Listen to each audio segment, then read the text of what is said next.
وصلى الله وسلم وبارك على سيدنا محمد وعلى آله وصحبه وسلم تسليما كثيرا ولا حول ولا قوة إلا بالله العلي العظيم. اللهم علمنا ما ينفعنا وانفعنا بما علمتنا وزدنا علما.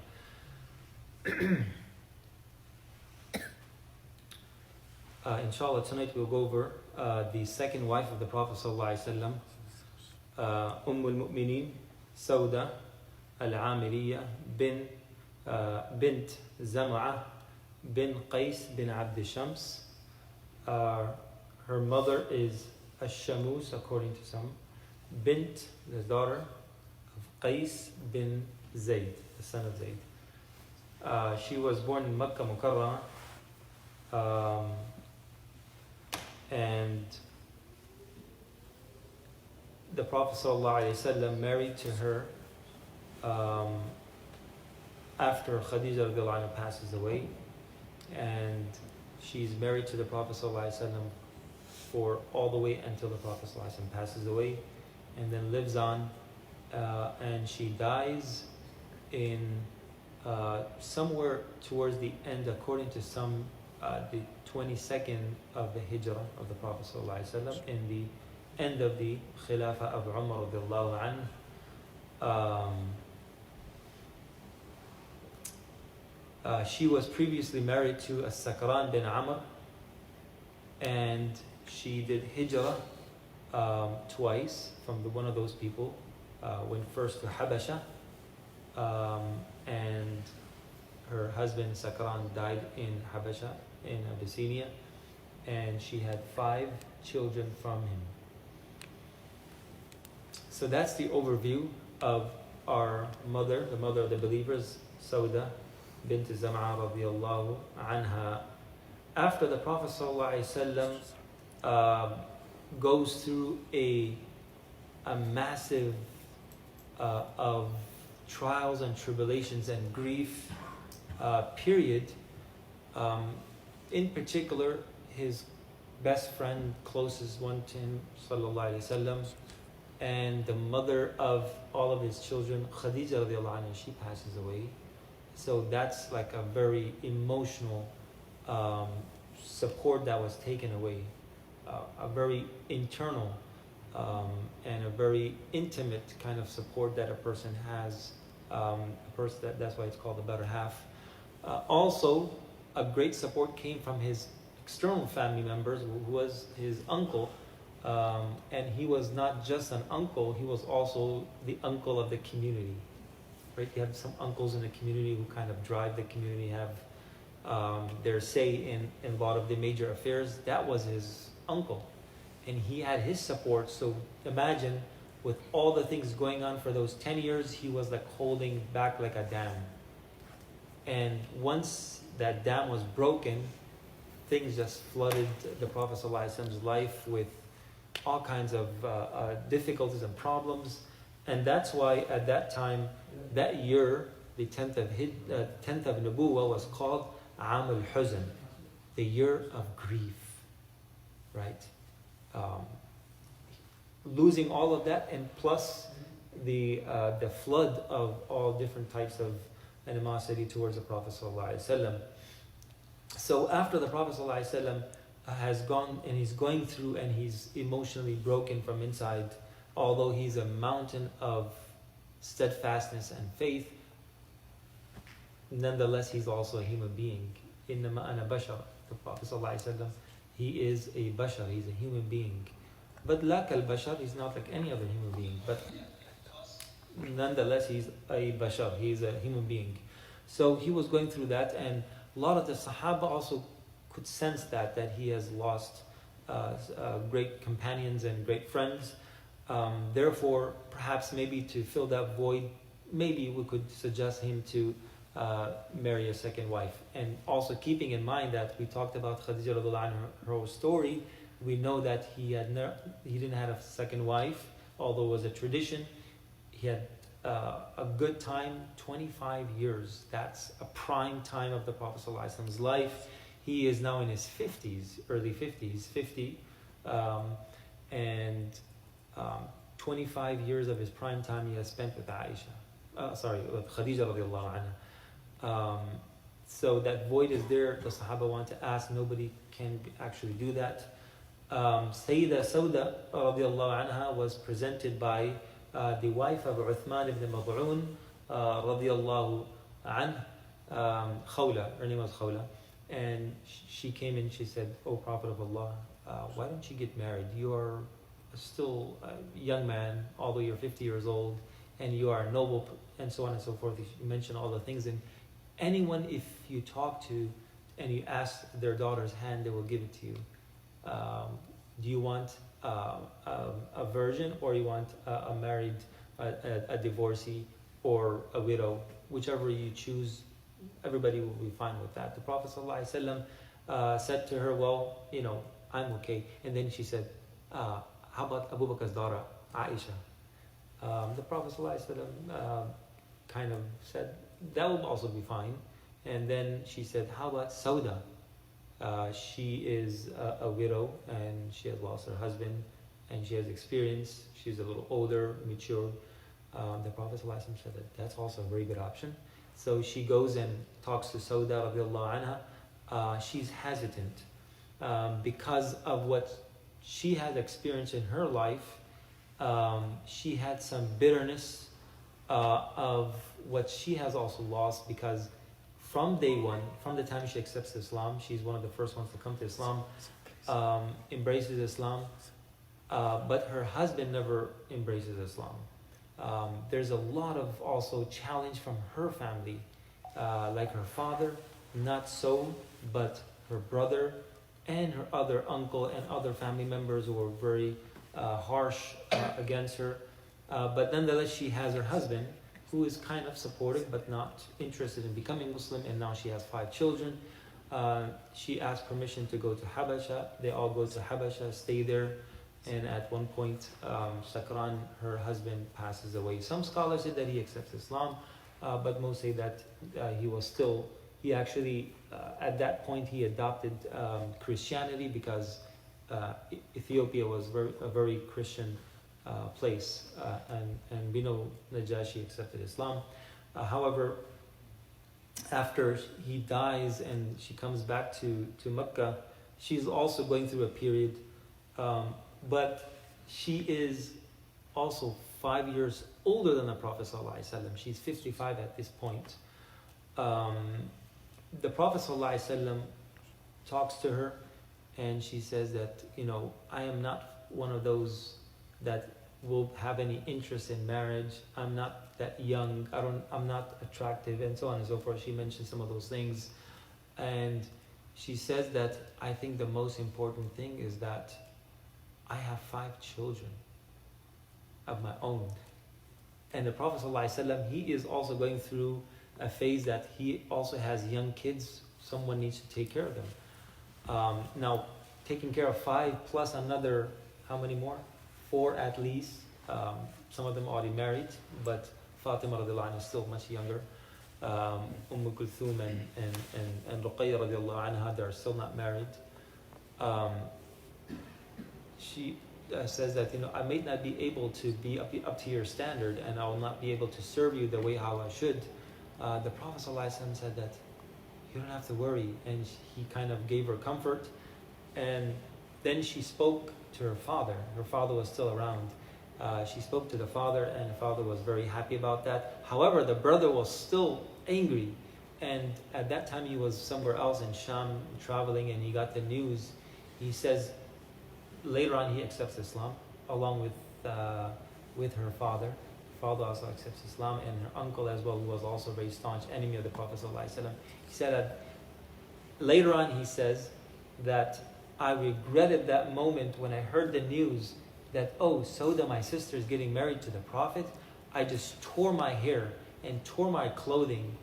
And then later he said, that was the most stupid thing that I ever did in my life. And that's how he describes it. But that time, the benefit of him marrying the Prophet ﷺ, that it brought a lot of people together, especially his family.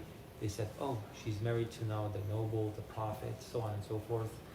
And they have kind of slowed down in their behavior towards the Prophet ﷺ. the Prophet ﷺ married to her that year, and there was a dowry of 400 dirhams.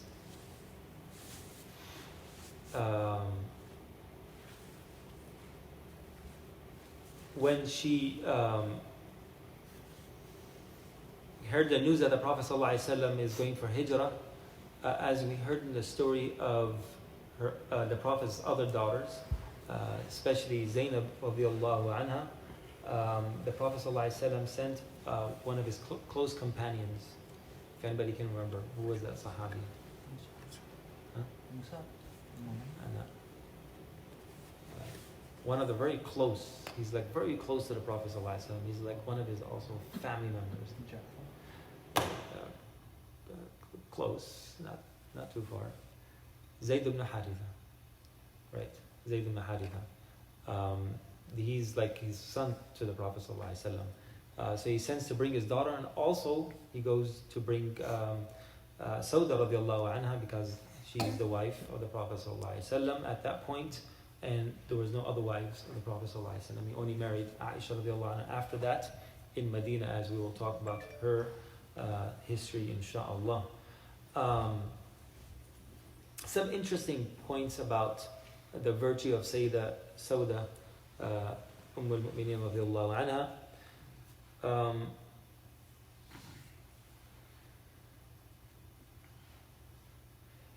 Aisha radiallahu anha, she was very close to Sauda radiallahu anha, because as we will look at her story, she was the youngest, and she was much younger when she married the Prophet ﷺ.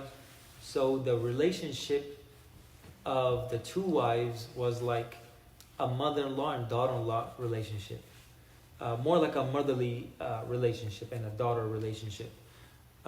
She always looked up to her as a mentor, and Sauda radiallahu anha, she will always appreciate the connection that the Prophet ﷺ and the closeness that he had with her and the love that he had for her.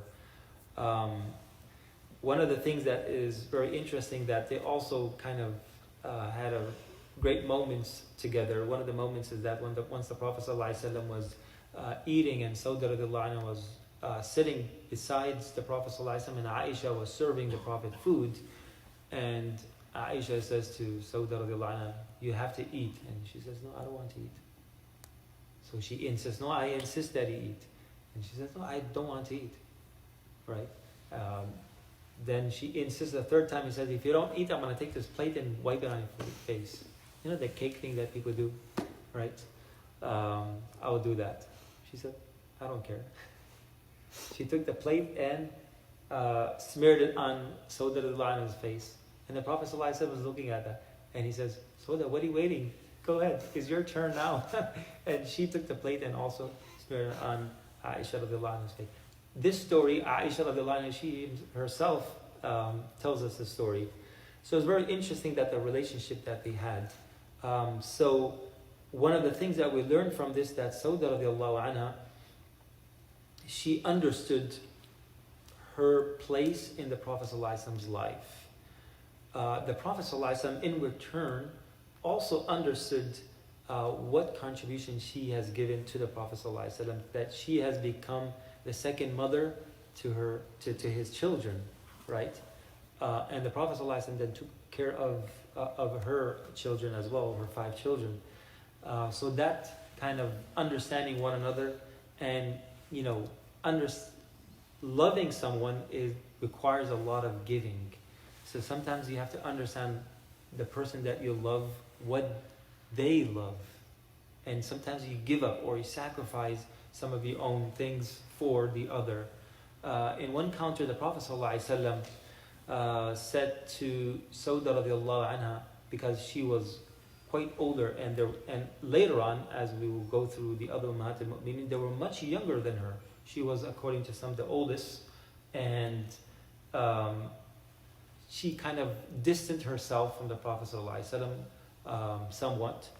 And the Prophet ﷺ felt that maybe I am not being, equal. I should be equal with all of my wives. Maybe I'm not being fair with her. So he asked her one night, and said that maybe I'm not being so good to you and so kind and so close to you. I'm not giving enough time, and perhaps maybe you feel the same way. And if you wish, you could separate and take divorce, and you can have your own life. At that point, she was devastated by this word. She said, I can't even imagine that. I would rather be your wife and give up anything for this position, that I want to be called the mother of the believers. And I want to be your wife on a day of judgment in Jannah. I want to be called in the next life the mother of the believers and the wife of the Prophet ﷺ. So therefore, I will do anything for that purpose. The Prophet ﷺ realized that, wow, this was something different that I even thought. And she went to the extent that she said to the Prophet ﷺ, he said that, I know what you think about Aisha and what place she has in your life. If you wish, you could take my turn and you could take it, and I will give it to Aisha radiallahu anha. So she was a person that she loved the Prophet ﷺ. The Prophet ﷺ loved her in return as well, but she was willing to sacrifice anything of her own for that love, for that relationship, to keep that relationship and to make that relationship worth. And the Prophet ﷺ really admired that. And the Prophet ﷺ never divorced her, and she stayed his wife until the end. One of the other characteristics is that she was a very generous person. Once the Prophet ﷺ said that the closest to me is the one who has the longest arm, yad, or hand. So the Ummah told me they took it literally, and they took a stick and they started measuring each arm. And she was a very tall, so her arm was literally and physically longer. So they said, "Oh, it's Sauda," and then she said, "No, that's not what he meant. He meant," and the Prophet ﷺ then explained that it means that whoever is more generous in giving, that's having a tulul yad, and that was her way. Anything that she had, she would just give away. Later on, in the time of Umar radiallahu anhu, he specified a portion from the Bayt al-Mal, about 10,000 dirham, for all the wives of the Prophet ﷺ in a stipend. The day that she got it, she would send all of that money away to the fuqara. So that's how generous she was. So two things we could take lessons. There are many lessons that we could take. One is that we love the Prophet ﷺ. That requires a lot of difficulty, perhaps, or giving up something that we desire, or certain ways and style of life that we live, to perhaps maybe give up sometimes comfort. Like she was a person that she was ready to give up anything to be in the companionship and to be in that relationship with the Prophet ﷺ. For us, we love the Prophet ﷺ as well. We want to be his companion. We want to be his follower. It requires a lot. We have to give up sometimes our comfort, sometimes our own, lower self, our nafs, and to follow the Prophet ﷺ, to love the Prophet ﷺ without any condition, right? And also, in particular, that requires following the sunnah of the Prophet ﷺ. Not because he said to do it and we have to do it, it's because he did it, right? It's because the Prophet ﷺ did it. So I think that one lesson, it's very important that we can see that the highlights of Sauda radiallahu anha, and also being generous in giving for the sake of Allah subhanahu wa ta'ala, not worrying about, and that came because she was never a wealthy person. She was the opposite of Sayyidah Khadija radiallahu anha. She was always in poverty. She always was struggling financially in any way. So she always had that struggle. And then when she got the money, I've always lived in this way. So she always gave it to others. يُؤْثِرُونَ عَلَىٰ أَنفُسِهِمْ وَلَوْ كَانَ بِهِمْ خَصَاصَةٌ. One of the interesting things, last thing I'll mention, the virtue of Sauda radiallahu anha, that a verse that was revealed to the Prophet ﷺ on the interest of Umar radiallahu anhu was the ayat of hijab, the ayat of covering for the women. Sauda radiallahu anha, as I mentioned, she was noticed always when she left the house because of she was tall and big in stature. So Umar radiallahu anhu, and no bathrooms at home. You have to go outside. If you have to go in the nighttime, you have to go outside. There's nothing inside. So sometimes she would have to leave, and Umar radiallahu anhu once saw, and then after that he saw her again, and then once he went up to her and she said, "Oh, the mother of the believers, you could be recognized even from a distance, so I know who you are," and that's not a good thing, to be noticed. Who is it? And then he complained to the Prophet ﷺ, and then she went and she said, I went out for my need and I came back, and Umar stopped me and said this to me, and he said that I prefer you not to come out at this time. Is there any prohibition? The Prophet ﷺ, mentioned the verse, and then he said to her that you can leave even if there's when you have the need. When there's a need, you can leave the house, and gave her that permission. We ask Allah subhanahu wa ta'ala to bestow His anwar, His nur in the grave of Sauda radiallahu anha, our mother, the mother of the believers. May Allah subhanahu wa ta'ala give her content and reward her for all the contributions that she has given to the ummah and to her spiritual children.